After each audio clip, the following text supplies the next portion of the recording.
একটা প্রশ্ন করি, আপনি কি কখনো এমন কাউকে বিশ্বাস করেছিলেন যার জন্য নিজের সুখ, সময়, স্বপ্ন এবং সব কিছুই ছেড়ে দিয়েছিলেন? আর একদিন হঠাৎ দেখলেন যার জন্য এত কিছু করলেন সেই মানুষটাই আপনার চোখে চোখ রেখে আপনাকে ভেঙে দিল। আজকের ভিডিওটা তাদের জন্য যারা রাতে ঘুমাতে পারে না, কারণ কোনো শত্রু নয়, নিজের মানুষই তাদের ভেঙে দিয়েছে।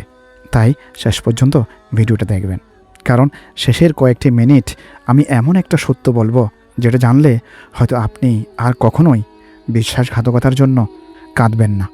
বিশ্বাস মাত্র 3টি অক্ষরের একটি শব্দ, কিন্তু পৃথিবীর সবচেয়ে ভারী জিনিসগুলোর একটি। কারণ টাকা হারালে টাকা ফিরে আসে, চাকরি হারালে নতুন চাকরি পাওয়া যায়, কিন্তু বিশ্বাস একবার ভেঙে গেলে মানুষ আগের মানুষ আর থাকে না।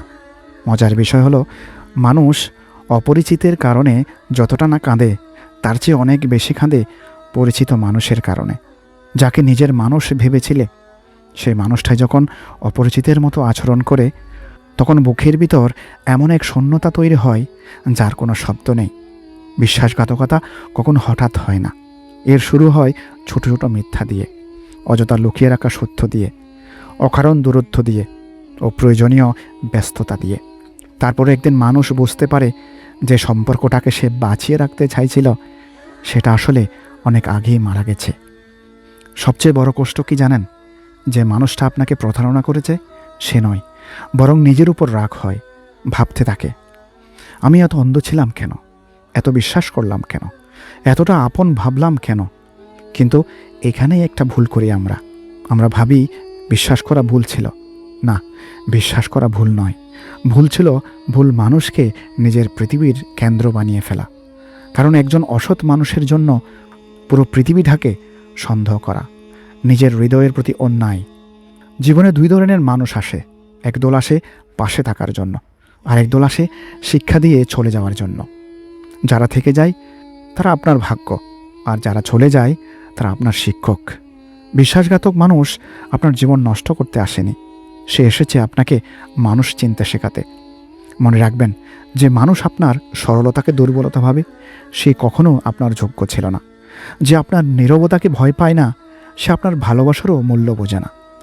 আর যে মানুষ আপনার কান্নার কারণ হয়ে দাঁড়ায় সে কখনো আপনার সুখের অধিকারী হতে পারে না। আমরা প্রায় বলি আমি আর কাউকে বিশ্বাস করব না, কিন্তু এটা সমাধান নয়, কারণ পৃথিবীতে এখনও ভালো মানুষ আছে। তবে এবার বিশ্বাস করার আগে সময়টাকে বিচারক বানান।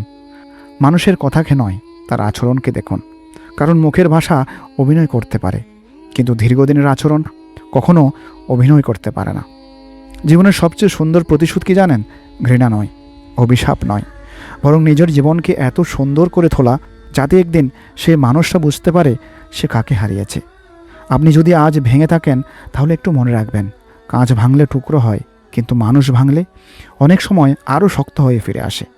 আজকের কান্না আগামী দিনের শক্তি হতে পারে, আজকের বিশ্বাসঘাতকতা আগামী দিনের প্রজ্ঞা হতে পারে, আজকের এই একাকিত্ব আগামী দিনের আত্মসম্মানও হতে পারে। তাই কারো জন্য নিজেকে শেষ করে দেবেন না, কারণ যে মানুষ আপনাকে ভাঙতে পেরেছে সে কখনো আপনার ভবিষ্যৎ লিখতে পারবে না। আপনার গল্প এখনও শেষ হয়নি, এটা শুধু একটা অধ্যায়, পুরো বই নয়। যদি এই কথাগুলো আপনার হৃদয় ছুঁয়ে যায় তাহলে আজ একটি প্রতিজ্ঞা করুন, আমি কাউকে ঘৃণা করব না, কিন্তু নিজের আত্মসম্মান কখনো হারাবো না। কারণ বিশ্বাস মানুষকে সুন্দর করে, আর বিশ্বাসঘাতকতা মানুষকে জ্ঞানী করে। আপনার জীবনে কোন শিক্ষাটি সবচেয়ে কঠিন ছিল? কমেন্টে শুধু একটি শব্দ লিখুন, শিখেছি। আর যদি মনে করেন এই ভিডিওটি একজন ভেঙে পড়া মানুষকে আবার দাঁড়াতে সাহায্য করতে পারে তাহলে তার কাছে অবশ্যই শেয়ার করুন। মনে রাখবেন, ভালো মানুষ হওয়াটা দুর্বলতা নয়, ভুল মানুষকে বারবার সুযোগ দেওয়াটাই হলো দুর্বলতা।